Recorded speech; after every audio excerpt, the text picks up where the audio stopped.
Hello and welcome to another New Game Plus. This is again in our series of genre recommendations, and this time we're going for a kind of nebulous genre, but one that we think is strong enough for an episode, and that's Just about. Zelda-likes. Yeah. So this one probably more than any of the others we've done, we probably need to talk a little bit about what we mean when we say Zelda-like, but hopefully it's a Mhm. little clear already. But I know personally, like when I think of Zelda like games, I'm usually thinking of a game that has, an overworld of some form. That's if it's in the kind of 2D, 3D genre, it's likely dealing with dungeons and puzzle solving with some light action RPG elements. Like usually there's not leveling up, but sometimes there might be. Usually items that you find that help you kind of solve new puzzles. But that's kind of like the big thing I think, like exploration, action, dungeons. That's kind of like where my head goes when I think Zelda likes. Yeah, in my case, I usually put exploration on a pedestal for Zelda likes because that is what part of the charm of them. Like especially like if you ask me what a Zelda game is, the first thing that comes to mind is exploration, the wonder of discovering something new, or like interacting with the NPCs, puzzle solving, be it outside of the dungeon or inside of the dungeon, sometimes maybe revisiting areas that you maybe didn't have access prior to having a certain item or hitting a certain point of the story. And most of the times it includes a little bit of combat or a lot of combat, depending on which game you're talking about.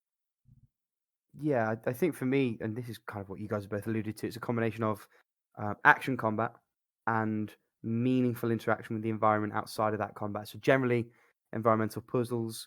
Um, Mm-hmm. but with Breath of the Wild, you sort of open that door to the crafting stuff, which I'll be honest, I kind of needed to because I struggled. I've not played lots of Zelda games, let alone lots of Zelda-like games, and so if we segue into our introductory games for someone with little to no experience, I have cheated a little bit and said, what better way to be introduced to Zelda-like games than Zelda? Specifically, in this case, the Minish Cap. I did very nearly pick Spirit Tracks because I have a well-established love for that, but I know that's a bit more of an acquired taste. Minish Cap is just really clean, distilled, top-down Zelda. And I am justifying including it because it was Capcom that made it, so it's kind of not quite Zelda. Fair enough. We all know I'm reaching. But Minish Cap is a wonderful game. I have fond memories personally of playing it on holiday over a 2 or 3 week stretch on a PSP Go. I had an emulator run on that, so yeah, it's That's a a Capcom weird way to play it interpretation the of first time. Nintendo IP on a Sony handheld. That's the way to do it. But that is my cheeky pick, and taking that along a little bit. I mean, that probably ties in a bit to your picks, Alex. I say picks Yeah. because you've been a bit naughty and picked too. Yeah, well, because I kind of looked at this, like you said, like in two directions. So, like, the first way is like, okay, if you've never played a Zelda game before, then I think you're right. Like, you should start with a Zelda game. And I actually kind of think that the best intro, at least for me, to Zelda is The Legend of Zelda: A Link Between Worlds. Because I thought about A Link to the Past at first, and I love A Link to the Past, but I just think that some of the improvements that A Link Between Worlds does, and the ability to kind of like exchange items and like choose which ones you kind of want, and you have more freedom within it. And I just think that game, it's one of the best Zelda games ever made. And I feel like we maybe don't talk about it as much yet because I don't think the like nostalgia wave has hit yet for this, right? Like I think the kids who have gonna grown up having like played or started with Link Between Worlds, they're not quite in that phase of like, we got all this money, we want to go back to the things we loved before. So you know what I mean? Like I don't feel like it's like in the public, conversation around Zelda as much. But I really do think that there will come a time where people are gonna really look back and be like, damn, that was an amazing game, right? And like I still think it gets like high praise when it's brought up, but it often feels to me like one of those games where people are like, oh yeah, Link Between Worlds, like it's like Right, that one. Tempered somewhat as well by it being on a handheld, right? Like, A Mhm. Link to the Past was a big tentpole console release, and as much as we all love handhelds, they don't get the same Same profile, kind of let's say. attention to. Yeah. Yeah, yeah, and I think Switch blurs the line with that a little bit because Breath of the Wild is technically a handheld game. But Plus, it doesn't help that it was on the 3DS, which obviously was still a popular one, but comparatively with the DS, and I think because like you mentioned, like I love both, like played Phantom Hourglass and Spirit Tracks, and I think they're both phenomenal. But you're right that they are kind of an acquired taste, and I think there might have been a bit of this like, oh, Link Between Worlds, is that's going to be kind of like like those ones, and I think that might have gone against it a little bit. If you had those preconceptions, even though it is quite a different game than those, like actually it's significantly different. It is far more like a traditional Zelda game, because there's not as yeah, much stylus stuff. But I think it's purely mindshare. I think it's a case of you don't get as much journalistic coverage on games like that. yeah, Not as much marketing budgets put into those. They retail for lower, so there's that perception bias. I would like to think that history will look kindly upon it and other handheld greats. I suspect that they have a harder time to reach that kind of beyond the scope of this, and I appreciate I'm taking us on a very wide tangent. that's okay. But So it's such a gorgeous game. Like it's actually, because I was debating between this and Link's Awakening, but I think that it's such a mm, gorgeous. It's just it's so beautifully done, and like I actually prefer the art style that they chose for this one. Um, and yeah, the being able to like flatten yourself and go through it's just so neat. Like I think if you start with this game, you're gonna fall in love with Zelda games. Like you'll be like, damn, these are so inventive and cool. But on the other side, and I'm not gonna talk about this one as much, but if you've played Zelda games, or I don't know, if you're someone, maybe if someone's a bit younger or they just haven't really played games at all, I would say Ocean Horn, Monster of the Uncharted Seas, is actually a pretty good place to start. This game is not amazing. It's definitely only like it's a good game, right? In that sense of where it's like you can kind of see it's got like a bit of mobile roots, but like it's very Wind Waker inspired, but in like that kind of isometric perspective. So it's still kind of a top down Zelda game, like A Link Between Worlds in that 3D realm, but you're also like sailing around this ocean, and so it's got that kind of vibe to it. And yeah, I just enjoyed this. It's a short game, but it gives you a little taste of what the Zelda experience is like. Um, and I think it would be kind of a nice way to get used to some of the mechanics, some of the ideas within a Zelda game, because it is a fair bit easier than some, I would say. Which is why I'm kind of like, but it's also careful, because I always want to be careful of like, oh yeah, play this game. But then if it's not an excellent game, sometimes people will be like, I don't see what's the point. You know what I mean? Like there's that balance with new players where you need to give them something challenging enough that's also compelling and makes them want to mhm. keep going. And I think Ocean Horn does work in that sense. So anyway, that's me. Paula, what about you? What is your recommend? Well, for me, I had a hard time deciding this because I didn't want to put a Zelda game because I felt that I already have a couple of Zelda games like on the rest of the list. So I picked Forest Secret, the kind of like tied-in DLC that it's also free. That's Mystery of the Frost. The reason I picked this is because it is Zelda without the combat. It has every little bit of charm, every little bit of exploration that makes a Zelda game, especially Mystery of the Frost that has dungeon and puzzle solving. Mm. Um, and they are actually like very short games. They are completely free, so there's no barrier to entry besides having a computer that might as well you might as well be able to run this on a toaster because it really doesn't demand a lot of out of your computer to run it.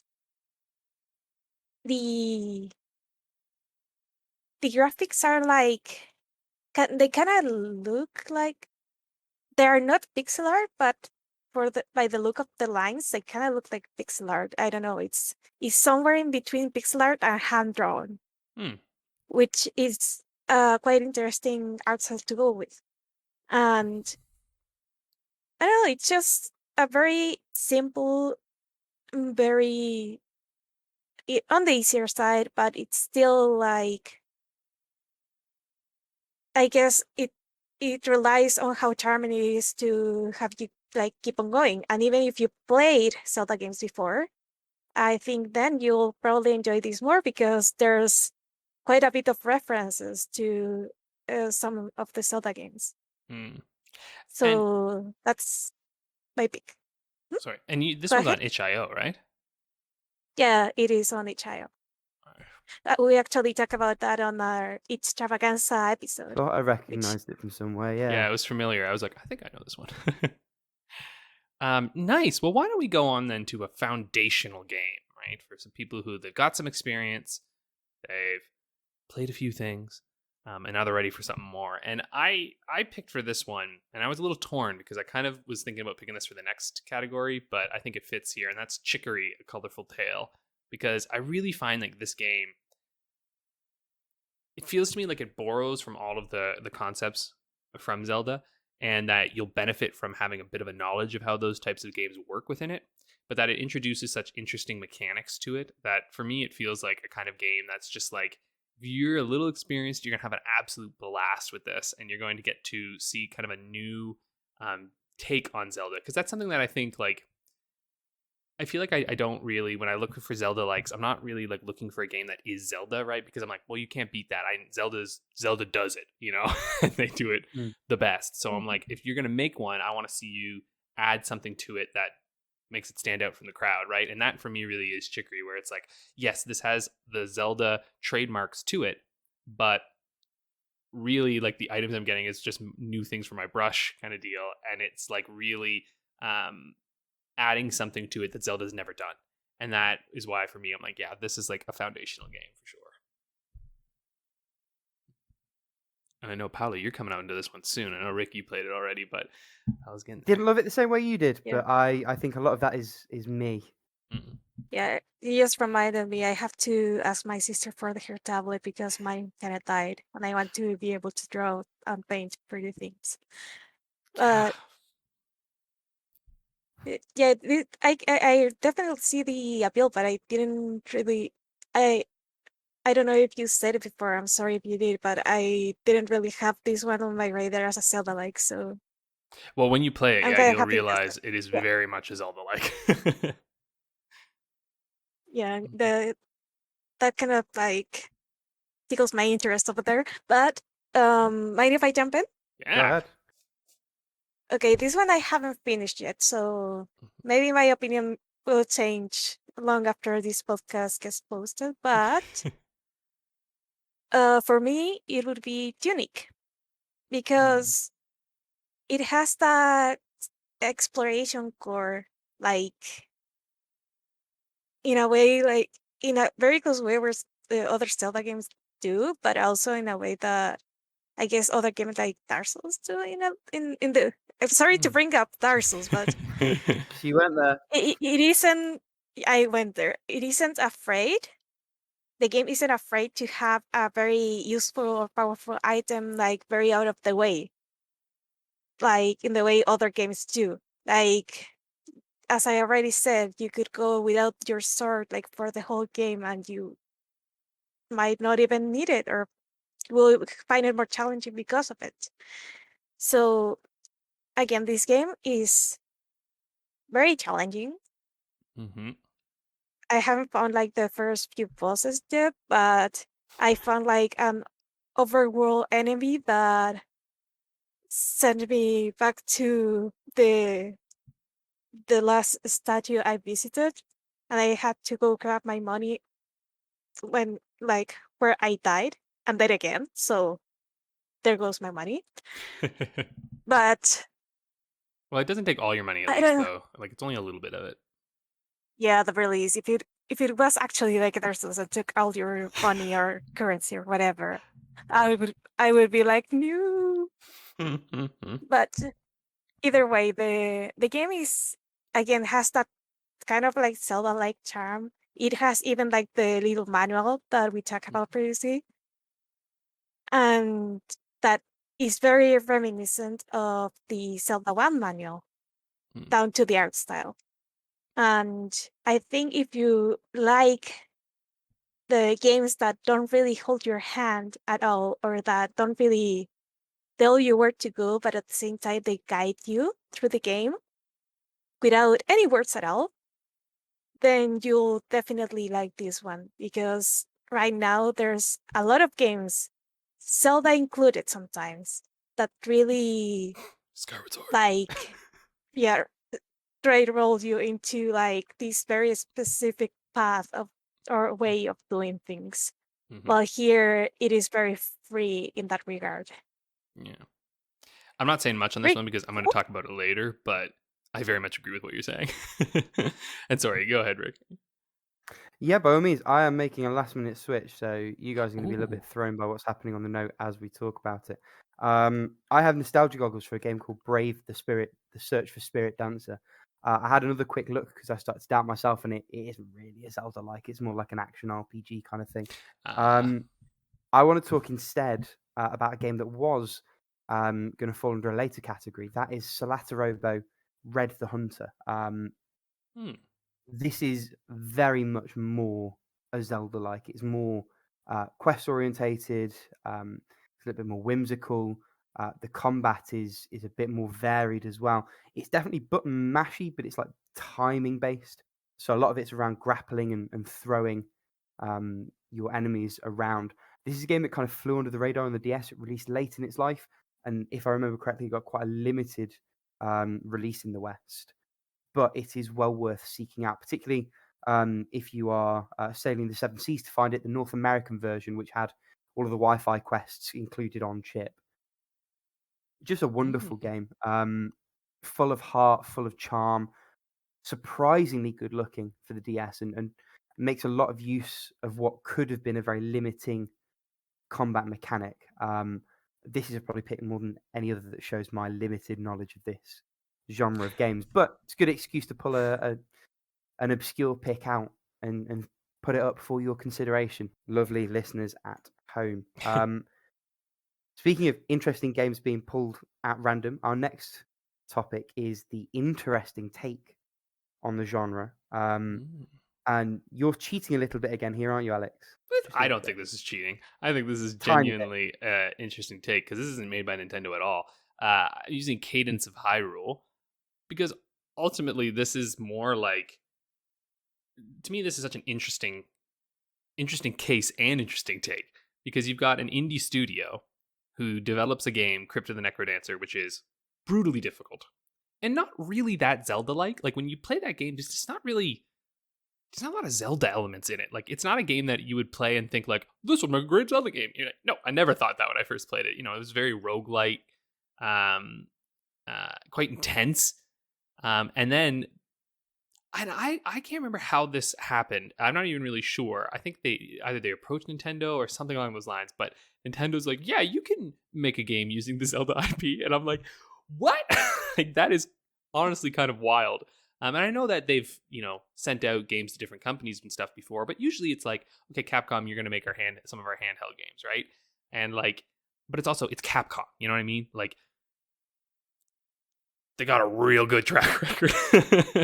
And so for this small company to be given this opportunity and then also to really change the formula, man, this is making me want to play Cadence of Hyrule again, actually, because I know they had like more, they like added another campaign and stuff. But anyway, the fact that they really changed up the gameplay of it to make it more Zelda-like in the sense that there are like actual dungeons and like new things that you can get and whatnot. And, like your map changes as you play and like go into it. So the exploration factor is really there because like you've got this big map that I think what I remember is that it can shift in each playthrough. I'm not entirely sure, but they have like set areas, but like their locations can move. I think I could be talking my ass here, but that's something that I think I remember from it.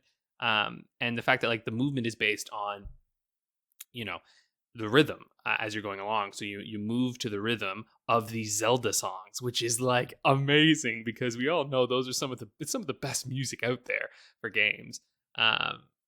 Gerudo Valley is still like my favorite thing ever. Whenever I hear that song going, I'm just like, yeah.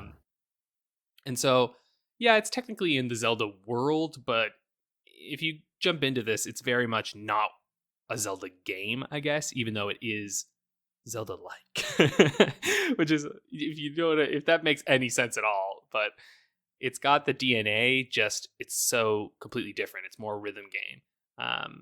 I have to say, I think Nintendo approached them, not the other way around, and it's such a credit to the game you make that a company like Nintendo is like, hey, cool, can we put one of our best characters in it, please?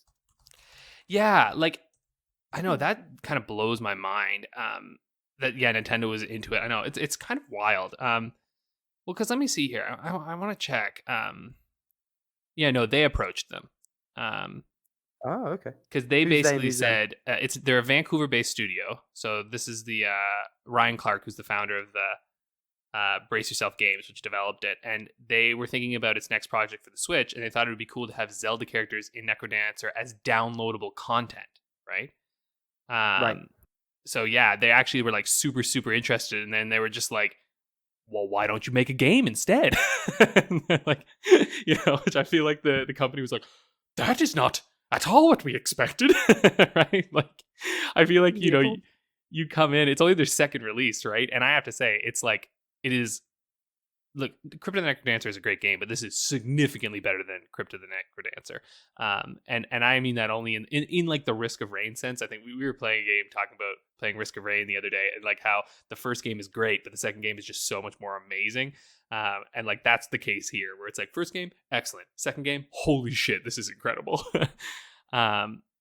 If historians want to go back and date the pre-recording of this recording, we have all three played Risk of Rain 2 together and are yet to talk about it on the podcast. Oh yeah, there you go. So now you know. Someone will come through and do their detective work, the Pepe Sylvia shit. It was this time. Won't take that long, honestly. Anyway, that's enough about Cadence of Hyrule. Rick, why don't you tell us about yours? Yeah, so my interesting take is, in essence, what if Zelda, but no combat? And that game is Sable. Sable's just a wonderful time. It's a real chill-out game, and as a product in its totality, it does something truly unique, I think, from combining that lack of combat, a rich world to justify not needing that combat, beautiful writing and quests, sound design, level design. I thoroughly enjoyed the time I spent in this game. It's also worth noting the degree to which it embraces non-linearity. There's whole chunks of the game that you can completely miss. It's very guardrails down in the sense that you can end the game almost as early as you like. You can noodle around in the world for as long as you like. And there are whole endings that, whole chunks of content that can be completely missed. I think that speaks a lot to the quality of the game, how trusting they are in you as a player to go and find the bits that you want to find. And, bits that you don't see, that's fine because it's all good.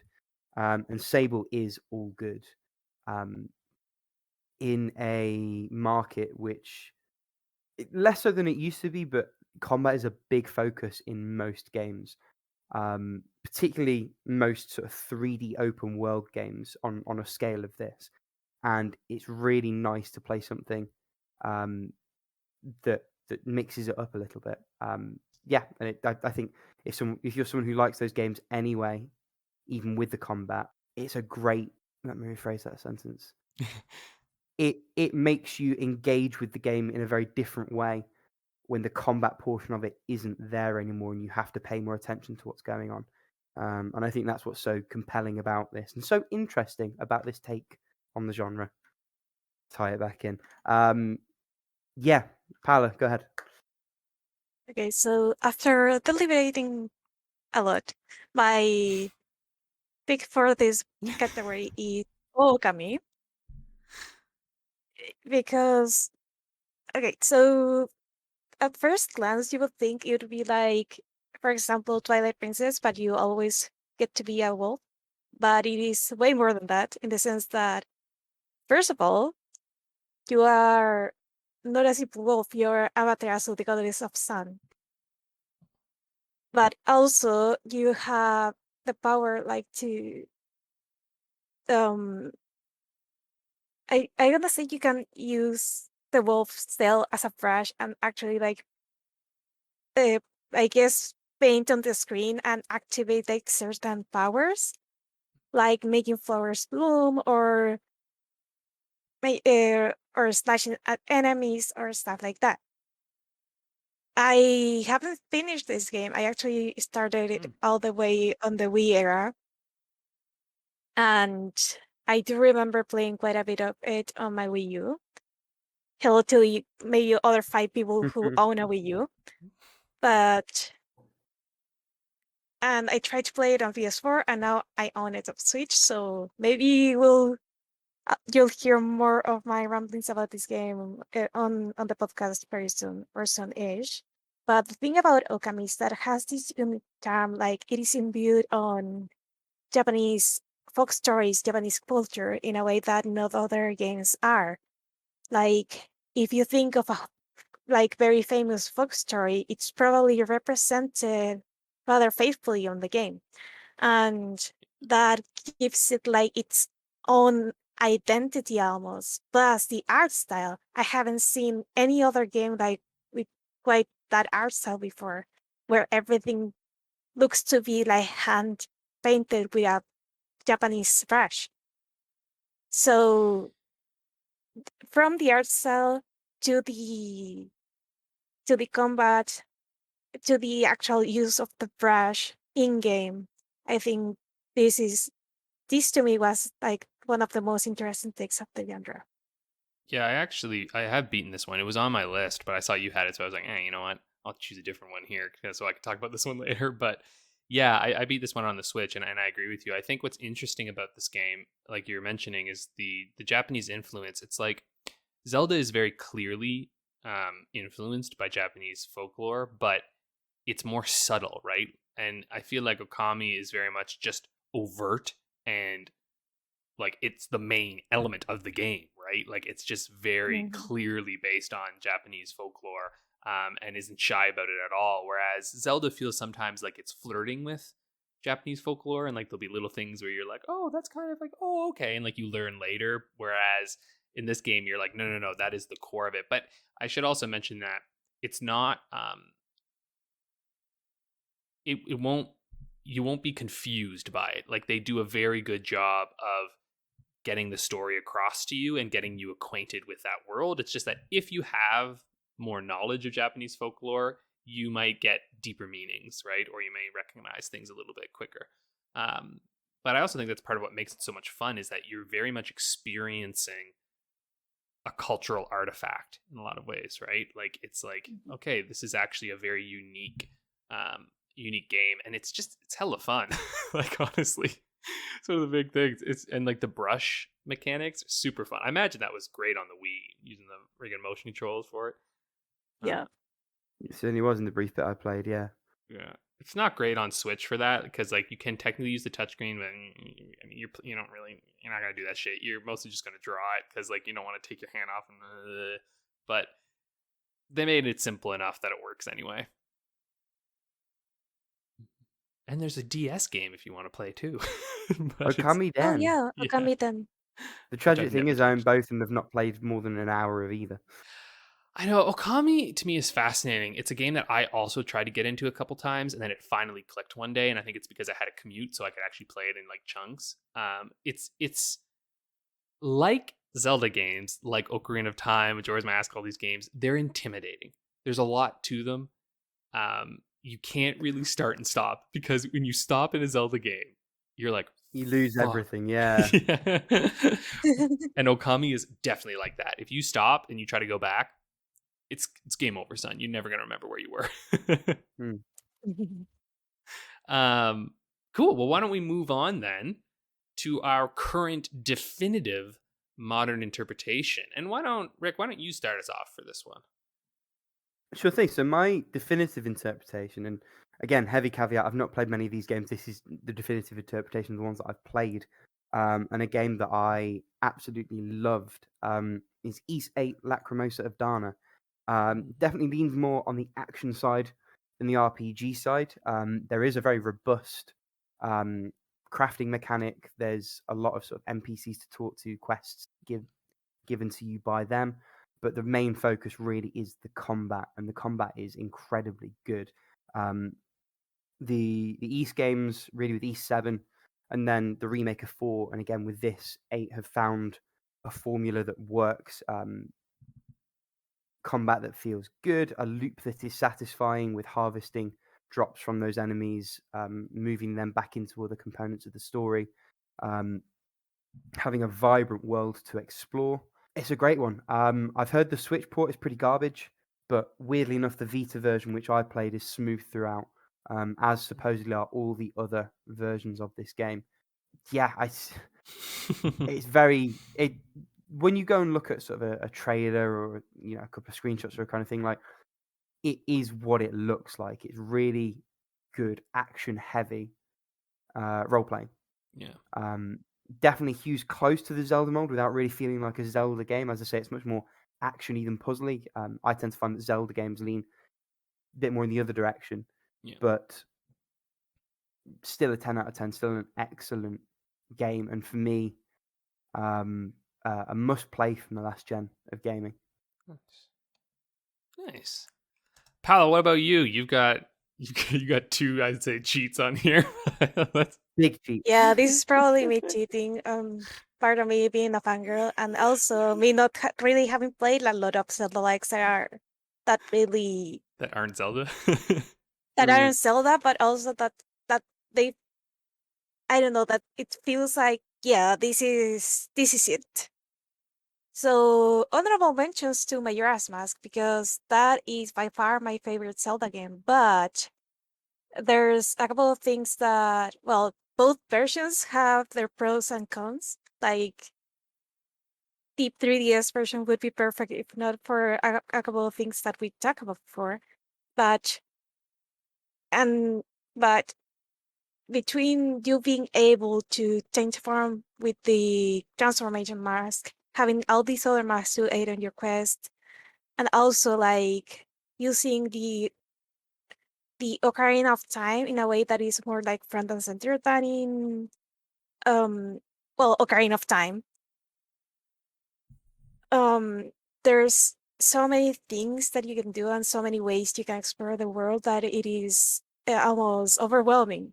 But the actual pick for this category is The Legend of Zelda Breath of the Wild. And yeah, probably a lot of people are rolling their eyes right now, but hear me out.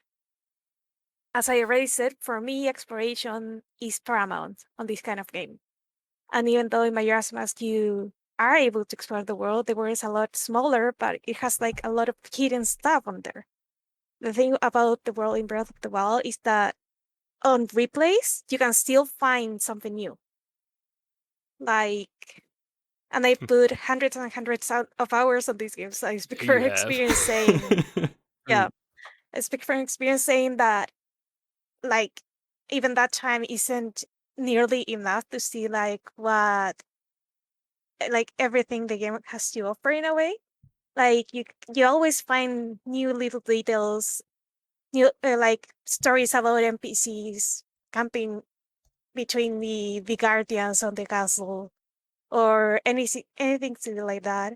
And because of that, and because of how I guess you have less tools at your disposal, but at the same time, it feels like you can do a lot more with them.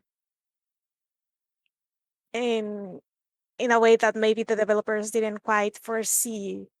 But thanks to the insane physics engine the game has, it is possible. That's why this one is my number one pick. Yeah. I mean, fair enough. It's certainly a definitive Yeah, game, that's for sure. yeah, Beyond but the cheating, it is hard to argue. I know I was cheating, but like it has the essence of the original Zelda game, so I couldn't fight with it. I suppose it is Zelda-like. I Well, I picked one that I think also has the original essence of the first Zelda game, and that's Tunic. And I also haven't fully beaten this yet, but whatever. From what I've played, this is like honest to God, like I'm just like games. You got to fucking pay attention to this one because this is how you do it. Like it's better than many 2D Zeldas, and those are some of my favorite games ever. So like that's not to say that 2D Zeldas are bad. Hell no, they're amazing. But this is just like fucking next level in terms that the combat is and this is because like you were mentioning this too, Rick. The combat sometimes in Zelda games isn't always that satisfying.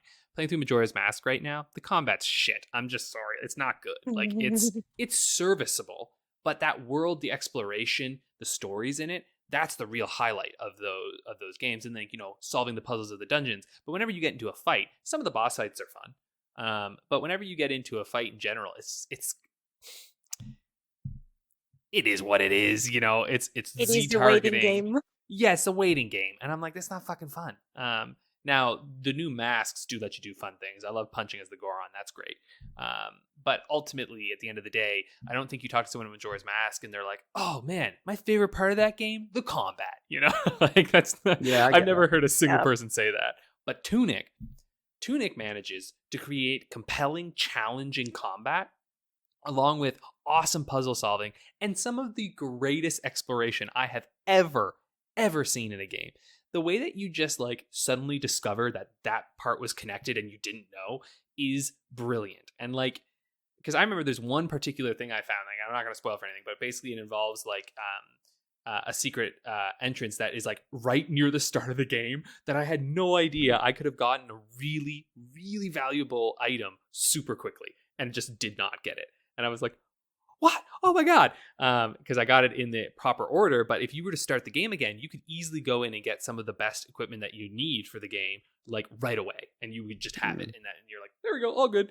And it doesn't gate you. Like, and a lot of these games, even Zelda is pretty, you know, guilty of this a lot of times where they'll gate you from going in. Like even in Majora's Mask, it's like, oh, do you want to go up to the Goron Mountain? Sorry, you got to go get a certain item first before you can do that. And it's like, oh, you fucking fuck. So you're like, all right, fine, rush over, and you're like, I'll go do the stupid force thing again. And then you go back, and you're like, all right, now I can go up, and you're like, yes, you can go now. But Tunic's like, I don't give a fuck, man. Like, just figure it out. Just figure out how to do it. Yeah, maybe you don't know the knowledge yet, but if you figure it out, you can do it. And like, I love that. Like, it makes me really explore elements of it. And this makes me sound like I'm shitting on Zelda, but Zelda's my favorite thing in the world. I fucking love Zelda. I've played all the Zelda games. So just, you know, this comes from a place of love. And I'm currently playing through Majora's Mask again, which is very enjoyable. But yeah, Tunic just like, it takes the lessons and it applies them, you know? Like, I can't fault the earlier Zelda games for not having the things that Tunic has because those ideas weren't around yet, right? Like it takes concepts from Dark Souls but refines them. So it has some of that combat stuff, but it pulls it back a little bit so that it's still challenging but not as punishing. Because it does want to reward you for exploring things. It doesn't want you to be like that afraid of going somewhere. But then it also has the ability to level your character up, and I think that is such a excellent addition to the game because the world doesn't level with you, right? And like I don't know, Paula, you probably agree. Like often in Zelda, what becomes part of the problem is that you eventually get like, you know, better weaponry, and then all of a sudden all the enemies are fucking simple. You know, like you're just like done. But in this game, there are areas with enemies that simply are more powerful than you, and you have to kind of level your character up, or you can go and you can beat them if you want, but you're gonna have to be really skilled and talented.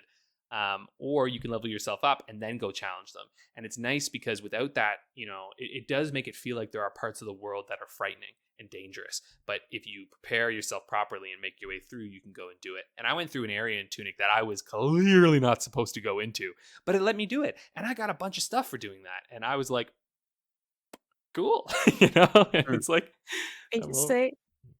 But you say like big scary things out there. It kind of reminds me of Xenoblade Chronicles 2 with the difference that Xenoblade Chronicles 2, no, you really don't stand a fucking chance with a strong enemy. Yeah, because that's the turn-based stuff, right? So your skill hits, there's a ceiling for your skill within those games, which is kind of a pro and con of turn-based games, I think, where they can really gate you from doing things, which can be great for their storytelling, but can also suck if you're like, but I'm good enough, I want to try. Xenoblade Chronicles is real time, but it is that same thing where like you have level numbers, and if there's a 50 level cap between the two, which I've been in those situations in the original, you aren't getting around those numbers, bro. It's not happening. Exactly. And like that's kind of what I mean, where like, yeah, it's real, but it also felt kind of turn-based to me because I don't know, because it felt like you hit buttons and then it will like go through a thing, right? Like it felt less. At least when I was playing Xenoblade Chronicles 2, I could be totally. It's more like a MOBA thing where like the attacks are automatic and all your actions are on a cooldown, like radial menu. Yes. Okay, that's it. Yeah, that's why it feels different. Whereas Tunic is like very much just pure action, and there's no like action. Yeah, exactly. Yeah. Anyway, okay, that's enough on waxing lyrical about Tunic, but I like it a lot. And it's on Game Pass. Woo! Hopefully still on Game Pass when you listen to this. Mm. But let's move to our final one here, which I'm going to, in the spirit of the game I've picked, do this quickly. So I'm talking about a hidden Hey. gem or acquired taste. And the one I picked is Minute, which is a game wherein it's monochrome. You have 1 minute each time to go through, and after a minute, you are brought back to the start where you are. And this game is fucking dope. I know some people really hate it. They're like, "Arr!" Like, I don't like this. Like, I want more time, but I love that shit. It is so awesome because you have to very, very carefully. And what it does is it makes you learn the world so well because you're like, okay, I have to go and I have to do this thing quickly so that's going to unlock something for me. Awesome. And what I find is that it's not actually very punishing in terms of like, yeah, you got that time limit, but like I found it very clear what I had to do. And I had an absolute fucking blast with this game, like solving little puzzles and then realizing that, oh, I just unlocked this thing. So next time when I start, I can just go right there right away and I can find that little space. And I'm like, oh, this is amazing. So I can't recommend Minute enough. It is such an interesting, and again, it is acquired taste in the sense that you are going to be up against a pretty strict time limit, but that time limit, like the game is built around that. It's kind of like Majora's Mask in 2D. It's also super forgiving because, like in a Zelda game, if you miss time a jump or Majora's Mask, if you miss something on a loop, you've got to go and reset that whole thing and do it again. In Minute, by definition, you're never more than a minute away from trying again. Exactly. And having that hard limit on how big the world can be and what you can get to, where I really enjoyed that. I thought it was quite a focused experience when I played it, and I Same. enjoyed it for that. It's like a Speaking of 2-hour focused game. experience, yeah, if that. Also has a Vita port, same as when we talked about There you go. Helltaker previously. You can get those game files, dump them in a wrapper, and it will play on Vita just fine. So always a vote of confidence. Speaking of games that are very focused, my pick for Hidden Gem or Acquired Taste is Nighting Plus. So that's Nighting, but with an apostrophe instead of the letter G, and the plus symbol at the end. This is a Vita game. I think it got releases on other platforms as well. It's What If Zelda, but just dungeons. And we're talking like traditional top-down Zelda dungeons. So you have 4 in total. There's very basic puzzle mechanics around finding and using keys. The combat's quite good. It's not setting the world on fire. Broadly speaking, it does the kind of things that you would expect it to do, but it knows what it is. It's quite tightly designed in terms of length. It's only a few hours, absolute tops, and it is just a good time all round.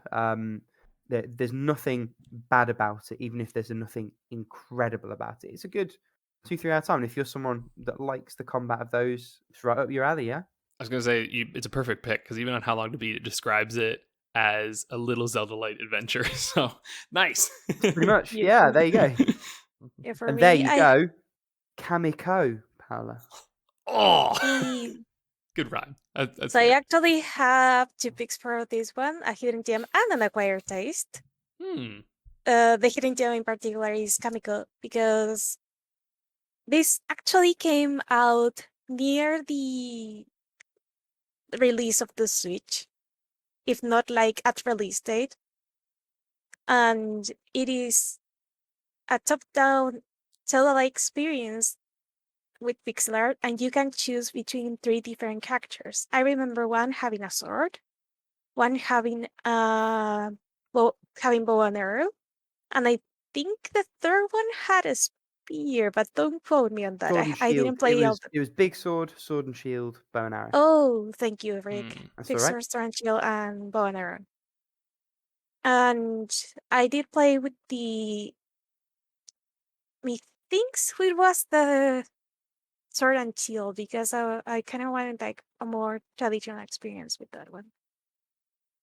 But I remember it has a lot more focus on combat than exploration.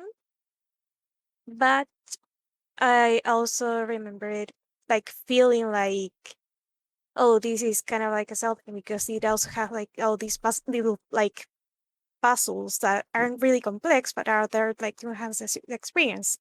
And it's only a couple of hours long, and it was very enjoyable. The one that wasn't like very enjoyable playing by myself was Triforce Heroes. because that game was made for you to play with 2 other people, but try to find 2 other people that had the game. Good luck on that one, soldier.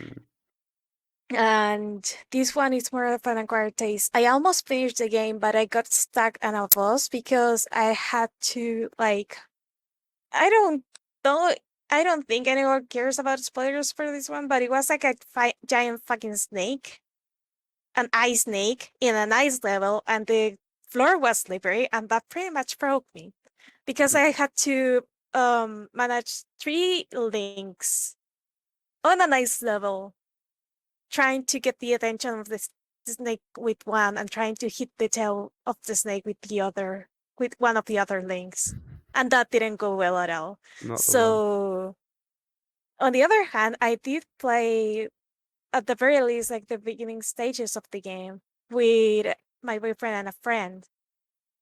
And that has to be like one of the most fun I've had in a multiplayer game, like in a top-down multiplayer game, especially because of though it really depends on who you're playing with. So this one is very hit or miss depending on how collaborative are the other people you're playing with, or how well you all can take the joke of hoo and throwing you from like down the abyss on we all died because of that. So yeah, that's my acquired taste pick for this one. Play Kamiko though. That's actually really fun. It is a very fun game. It's just a simple fun gun. I have one last question for both of you, and it's not a fair question, but we're gonna do it anyway. 2D or 3D Zelda? What's your go-to? 3D. I like the top-down 2D, 3D ones, so I'm gonna cheat and say that. Oh, you know what? I'm with you. I'm more of a 2D Zelda guy. I think the 3D games are great, but when I really think about them, I like 3 of them: Majora's Mask, Wind Waker, and I guess maybe 4.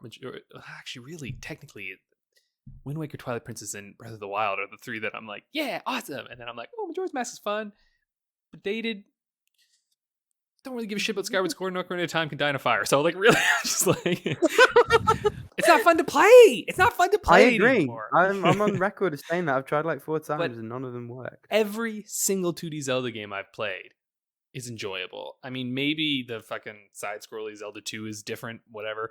That one, but even Legend of Zelda with top-down Zelda. Exactly, sure. Legend of Zelda with a little guide, incredibly fun. Link to the Past, one of the best games out there. Link Between Worlds, amazing. Link's Awakening, love it. Oracle and Seasons, I get it. Some people are not a fan of Game Boy, but I fucking dig those games so much. And it's just like every one of them that I've played, I'm just like, yeah, give me more.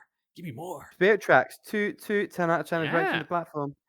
Good shit. Phantom Hourglass, amazing. I guess those are technically, but they're still top down. And that's they're top down. That's what I'm saying. Top down Zelda is the Zelda. Yeah. So I'm afraid I'm a 2D boy. That's just my. There you go. You heard it here first, folks. But obviously the 3D Zeldas are incredible. Some of the best games ever made. Whatever. Okay, I get it. But that's it for this episode. So thank you. Tuning in. Let us know if you have other Zelda likes. I know there's some like, Darksiders and whatnot. There's Zelda likes, 3D Zelda likes, really. Never really totally vibed with me, but apparently they're fun. So if you've got one that you think we missed, or if you're just like, nah, brah, you're totally wrong, 3D Zelda is the way it's at, let us know. And we'll catch you next time with another genre recommendation. Toodles. Peace. Okay, that's cool, Paula. You don't no goodbye from Paula. She hates you. No, I am so glad we are not like a big podcast, because I will probably get roasted by my best friend for saying Breath of the Wild is best Zelda-like. Because there's a lot of people saying that it is not a good Zelda game. Oh, I mean, I get it. It's different, right? Like I do sort of understand that as well. Yeah, not as many dungeons. It's great open world Zelda though. That's right. All right, that's it, everyone. Bye-bye.